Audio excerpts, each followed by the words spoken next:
You ever have one of those nights where the quiet feels heavier than it should? The kind where you just know something's off, even before you see it?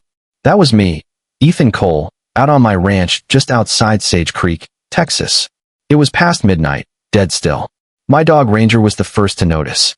He lifted his head, ears sharp, that low growl rumbling like a warning from the earth itself. Then I heard it, a faint click, like someone flicking a lighter. And the smell, gasoline. I grabbed my flashlight and shotgun and stepped out onto the porch. The beam caught movement by the barn. 3 men, all in black, with county tactical unit patches on their sleeves. Only, there's no such unit in this county. One of them turned, mask catching the light. He froze, and I swear he looked surprised I was supposed to be home. I yelled, "You're trespassing. Drop it." One of them ran. Another tossed something that clanked near the barn door, a red gas can, sloshing. I fired one warning shot into the air. They bolted like shadows disappearing into the dark. The next morning, the headlines made it sound like I'd gone rogue. Local man shoots at federal officers. Neighbors avoided me at the feed store. The HOA president, a slick guy named Grant Wallace, gave a press interview saying, "We all want to keep our community safe from unstable elements." I guess I was the unstable element now. But what really got me was the gas can. On the side, spray painted in red, were the words Clean Sweep 2.0. At first, it meant nothing to me. But the sheriff, Blake Turner, came by that afternoon and said quietly, "You might want to look up Clean Sweep sometime. Old trouble around here." Then he gave me a look that said there was more he couldn't say. Next week, it started. Fines, citations, letters taped to my gate. All from the Ridgepoint HOA, the same one Grant ran. But here's the kicker. I didn't even live in his jurisdiction. My land was miles outside. Didn't matter. He wanted control. He always did. Linda Parker, an old friend and lawyer, took one look at the paperwork and said, "Ethan, this isn't just harassment. It's fraud."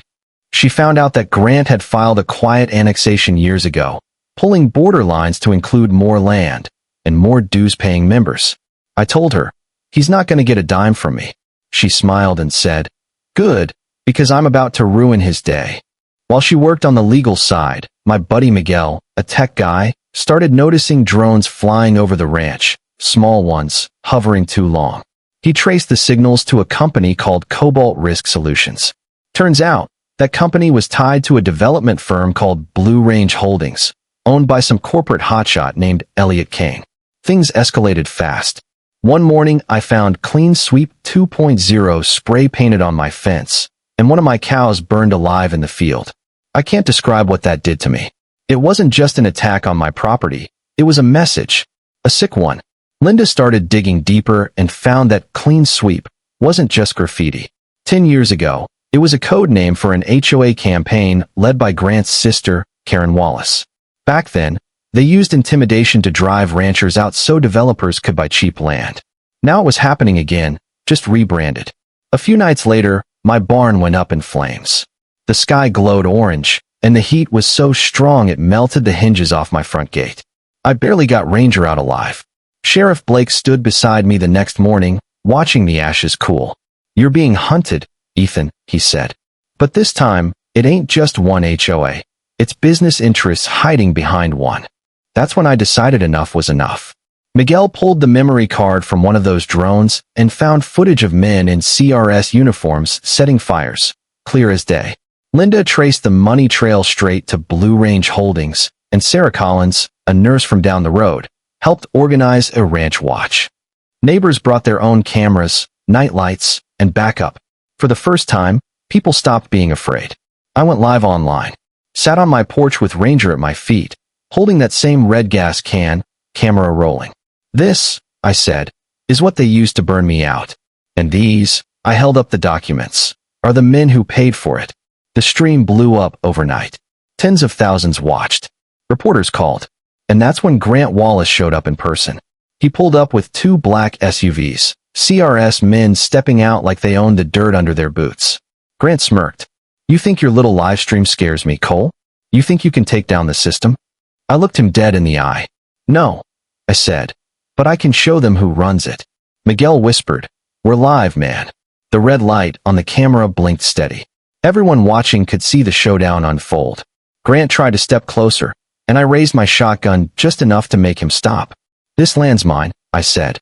"And if you're gonna lie to the world, do it on camera." He sneered. "You don't know who you're dealing with." I said quietly, "I do now." Then came the sirens, real ones this time. Sheriff Blake rolled up with his deputies. He walked straight past me and read Grant his rights, cuffs clicking around his wrists while the live chat went crazy. But right before they put him in the car, Grant leaned toward me and whispered, "You think it ends with me? Kane's just getting started." He wasn't wrong. That night, Linda showed me the files Blake had turned over, records linking Elliot Kane to dozens of similar schemes across the state. HOA fronts, fake security firms, land grabs disguised as redevelopment. It wasn't just me. It was a pattern. Now, I could tell you how it all ended, but that's not for this story. Because this story, right here, is about that moment when fear turns into fire, when one man finally decides he's had enough. I still remember standing in the smoke of my burned barn, realizing something important. They had money, lawyers, and power.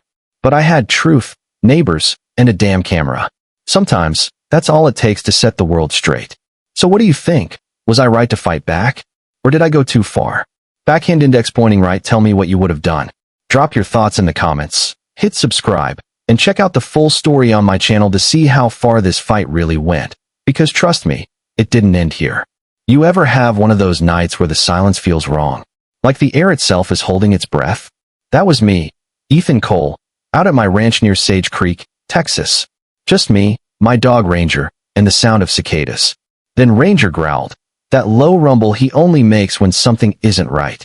A second later, I heard it, the faint click of a lighter, and the sharp smell of gasoline. I stepped outside with my flashlight and shotgun, and there they were, 3 men in black uniforms marked County Tactical Unit. Only problem? Our county doesn't have a tactical unit. One of them froze when my light hit him, another dropped a red gas can. I yelled, "You're trespassing." They ran. I fired a warning shot into the sky and watched them vanish into the trees. Next morning, the local paper called me a lunatic, said I'd fired at federal officers. The HOA president, Grant Wallace, went on TV calling me a danger to the community. I wasn't even part of his HOA. But I noticed something. On that gas can, in red paint, were the words Clean Sweep 2.0. Sheriff Blake stopped by that afternoon. He looked tired. "You might want to look up Clean Sweep, Ethan. Some bad history there." Then he left before I could ask more. That's when the letters started showing up. Fake fines, citations, HOA violations taped to my fence. Every week, something new. Linda Parker, my lawyer friend, checked the paperwork and laughed. "You're outside their boundary, Ethan." He's making this up. Turns out Grant had redrawn HOA maps years ago, trying to annex more land and money. I told her, "He's not getting one dime from me." She said, "Good. Let's make sure he regrets asking." Then my buddy Miguel, who knows his way around tech, found drones hovering over my property. He traced them to a private security firm, Cobalt Risk Solutions. That company, owned by Blue Range Holdings, a development firm run by Elliot Kane. A few days later, I found one of my cows burned alive. Spray painted on the fence, Clean Sweep 2.0. I can't explain what that did to me. It stopped being about land. It became personal. Linda dug deeper and found the truth. 10 years ago, Grant's sister, Karen Wallace, led the original Clean Sweep campaign to push old ranchers off their land. Now they were doing it again. Same playbook, different name. Then my barn burned. Flames tore through the roof before dawn. I dragged Ranger out just in time. The sheriff stood beside me, watching the fire die down. "They want you gone, Ethan." But this time, they picked the wrong guy. Miguel pulled drone footage showing men in CRS uniforms setting fires. Linda traced payments from Blue Range straight to Grant's HOA account. That's when I decided to take it public. I set up a camera on my porch, Ranger at my feet. "This," I said, holding up the gas can, "is what they used to burn me out. And these," I showed the documents, "are the men who paid for it." That live stream blew up. Tens of thousands of views overnight. News outlets started calling. And then, Grant showed up. 2 black SUVs rolled up my driveway. CRS men climbed out like stormtroopers. Grant smirked, said, "You think your little video scares me? You think you can take down the HOA?" I said, "No, Grant. I think I just introduced you to the internet." Miguel whispered, "We're live, man." Grant tried stepping closer. I raised my shotgun, not pointing at him, just enough to stop him cold. "This land's mine," I said. "And I've got proof." He sneered. "You don't know who you're messing with." I said quietly, "I do now." That's when the real sirens came. Sheriff Blake rolled up with his deputies, lights flashing. He walked straight to Grant and said, "Grant Wallace, you're under arrest for arson, fraud, and conspiracy." Grant looked at me while they cuffed him and hissed, "You think it ends with me? Kane's still out there." He was right. Linda later found documents linking Kane to dozens of land grabs disguised as redevelopment. The HOA was just a mask, a tool for people with money to bully those without it. But that's a story for another day. Because what I learned that night is simple. Sometimes justice doesn't come from courts or committees. Sometimes it comes from a man standing his ground with the truth in one hand and a camera in the other. So tell me, if you were me, would you have fought back? Or walked away? Backhand index pointing right. Drop your thoughts in the comments. Hit subscribe and watch the full story. HOA Karen called the cops. Now I own her neighborhood. Because trust me, you'll want to see how this one ends.